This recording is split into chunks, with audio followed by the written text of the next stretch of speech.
Himalayan साहित्य संस्कृति एवं पर्यावरण मंच द्वारा आयोजित भलकू स्मृति यात्रा के दूसरे दिन साहित्य और संस्कृति के रंगों से सराबोर एक अनोखा अध्याय रचा गया।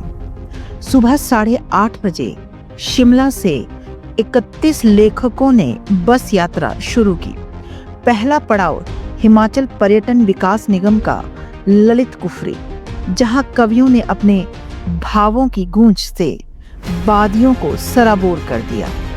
इसके बाद यात्रा पहुंची हेरिटेज होटल पैलेस चायल, जहां साहित्यकारों ने भव्य परिसर का भ्रमण किया और एक गरिमामय साहित्यिक गोष्ठी में भाग लिया। यात्रा का सबसे भावुक क्षण था बाबा भलकू के पुश्तैनी गांव झाझा का दौरा। लेखकों ने वहां उनका प्राचीन घर देखा, परिजनों से मुलाकात की और उस मिट्टी को महसूस किया जिसने इतिहास रचा। इस अवसर पर आकाशवाणी के प्रसिद्ध उद्घोषक और रंगकर्मी B.R. मेहता जी को आजीवन उपलब्धि सम्मान से नवाजा गया। वहीं भलकू की छठी पीढ़ी के सदस्य दुर्गा दत्त, राम स्वरूप, कांति स्वरूप और युवा सुशील कुमार को भलकू स्मृति सम्मान प्रदान किया गया। कार्यक्रम का सुंदर संचालन किया साहित्यकार जगदीश बाली जी ने। इस संपूर्ण आयोजन की जानकारी मंच के अध्यक्ष S.R. हरनोट ने मीडिया को दी। भलकू स्मृति यात्रा साहित्य, संस्कृति और विरासत की वह धरोहर जो भावनाओं से जुड़ती है।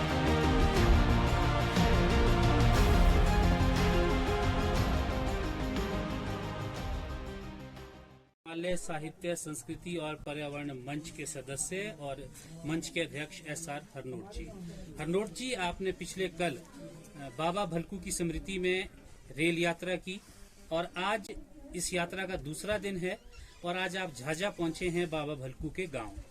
तो आज काफी साहित्यकार आपके साथ यहाँ मौजूद हैं जो देश के अलग अलग कोनों से यहाँ पे आए हैं और आज बाबा भलकू के इस प्रांगण में उनके घर आए हैं और ये यात्रा आज अपने दूसरे दिन की तरफ है। तो हम जानना चाहेंगे कि ये यात्रा कैसी रही और इस गांव के बारे में भी आपसे जरूर जानना चाहेंगे हरनोट जी। जितेंद्र जी, जैसे आपको पता है कि हिमालय साहित्य, संस्कृति एवं पर्यावरण मंच हम सभी सदस्य मिलके 2017 से इस यात्रा का आयोजन कर रहे हैं। इसको हमने भलकू की स्मृति में आयोजित किया है और करते रहे हैं। इसको नाम दिया है हमने बाबा भलकू कालका शिमला रेल साहित्य यात्रा। तो पहला पड़ाव जो हमारा है, क्योंकि रेल की पटरी बनाने में उनका महत्वपूर्ण योगदान रहा है, तो बाबा भलकू को हम समर्पित करते हैं रेल यात्रा पहले दिन की। हम शिमला से बड़ोग तक जाते हैं और बड़ोग से वापस आते हैं। उस चलती ट्रेन में जो धरोहर ट्रेन है उसमें हमारे सारे लोग एक बोगी में इकट्ठे होके साहित्यिक कार्यक्रम करते हैं, गीत संगीत का कार्यक्रम, संस्कृति पर बातें हैं, साहित्य कवि गोष्ठियाँ और कई तरह के हम उसमें आयोजन करते हैं। और दूसरे दिन हमने, क्योंकि ये यात्रा पूरी नहीं हो सकती थी अगर हम झाझा गांव भलकू के पुश्तैनी घर और गांव ना आते, क्योंकि जैसे आप देख रहे हैं ये हवेली भलकू की पुश्तैनी हवेली है जहां दुर्गा दत्त जी का परिवार रहता है। उनके साथ राम स्वरूप जी हैं, कांति स्वरूप जी हैं, वो रहते हैं। ये 3 भाई हैं और छठी पीढ़ी के लोग हैं। और इसके साथ जिनका हमारे साथ बहुत ही सानिध्य है सुशील कुमार जी, और उनकी जो अर्धांगिनी है वो मीडिया से भी जुड़ी हुई है, रमा जी। तो वो हमारा हर साल हमें प्यार भी देते हैं, ये स्वागत भी करते हैं। और हमें बहुत अच्छा लगता है कि जब इस गांव में आते हैं हमें एक अलग सी फीलिंग लगती है कि यहाँ एक ऐसी शख्सियत है जिसको अंग्रेजों ने न केवल प्रशंसा पत्र दिए बल्कि हिंदुस्तान तिब्बत रोड में जिस तरह का काम बाबा भलकू ने किया उनको ओवरशियर की उपाधि भी दी।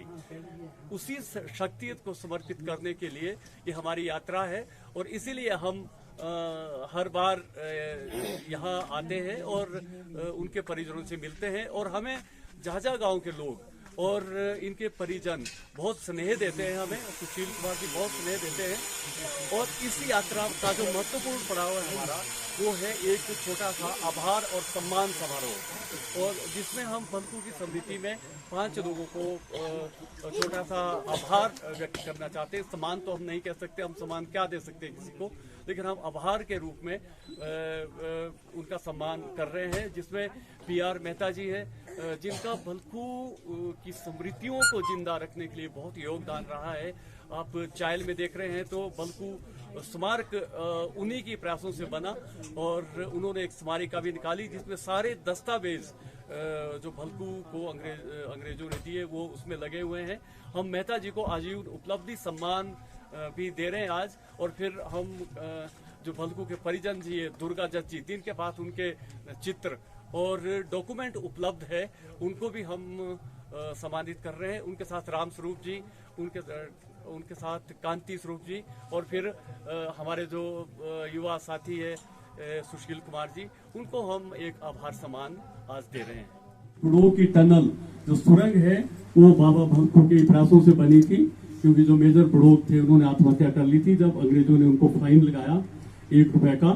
तो इसलिए हम इस यात्रा को शिमला से शुरू करते हुए वहां तक जाते हैं और वहां से वापस शिमला आ जाते हैं। दूसरा दिन हमारा होता है कुफरी से चाइल होते हुए हम झाझा गांव आते हैं, और झाझा गांव में हमारा उद्देश्य रहता है कि हम जो बाहर से लेखक आए उनकी उत्सुकता बनी रहती है कि जिस शख्सियत का इतना बड़ा नाम है, ब्रिटिश गवर्नमेंट में जिसको एक सब शेर और उपशेर की उपाधि दी गई है, कि उनकी स्मृतियों को याद करते हुए हम सब लोग उनके घर जाते हैं जहां दुर्गाधर जी रह रहे हैं, उनकी छठी पीढ़ी के। और इनके साथ जो घर है उसमें राम स्वरूप जी हैं, कांति स्वरूप जी हैं, और जिस घर में हम आज हैं जहां हमें सुशील जी, ये सुशील कुमार जी का घर है। और ये भी खुशी की बात है कि मेरा बेटा जगदीश यहाँ उपस्थित है, जो इस कार्यक्रम के पीछे प्रचार प्रसार और सारा कुछ काम करता रहता है। ये सुशील जी के क्लास फेलो भी है। तो ये हमें बहुत मतलब ये गांव हमें लगता ही नहीं है कि हम कहीं कि हम किसी पराये गांव में आ रहे हैं। तो हमें 1 साल से उत्सुकता रहती है कि हम यहाँ आए। इस बार हमने थोड़ा सा इसमें ये जोड़ा है कि हम आके आप लोगों को बहुत तंग करते हैं, दुर्गाधर जी को तंग करते हैं, मेहता जी को तंग करते हैं, सबको कि भाई हमें भलकू जी के बारे में बताओ। जितनी जानकारियां हम जुटा पाते हम जुटाई हमने। और आप देख रहे हैं कि मेहता जी हमारे सामने बैठे हैं, और बिल्कुल अब 90 साल के आसपास इनकी उम्र है, और इन्होंने 37 साल अपनी उम्र के जो बहुमूल्य वर्ष है वो आकाशवाणी में दिए हुए, ना केवल शिमला में बल्कि बाहर भी है, बीकानेर से और कई जगह ये रहे हैं आकाशवाणी में। और ये उद्घोषों की नहीं रहे, बल्कि एक बहुत बड़े नाट्यकर्मी भी है, रंगमंच के हम अभिनेता भी इनको कह सकते हैं और निर्देशक भी कह सकते हैं। कि मैंने प्रेस नोट में डाले थे कि कई बड़े जो लेखक है, नाटककार है, उनके जो नाटक है उन्होंने रेडियो से मंचित किए हैं वो नाटक। और आप आकाशवाणी में देख रहे हैं कि हालांकि अब डिजिटलाइजेशन का समय है। My name is Priyal and my name is Ocean, and today we welcome you all to Afflux 2025. Our chief guest is Honorable Cabinet Minister Shri Rajesh Dharmani ji. A grand event made for the JEE and NEET achievers, and today we are going to be felicitating them with the award. They are feeling so much proud after seeing their children on the stage by getting the awards from the Cabinet Minister.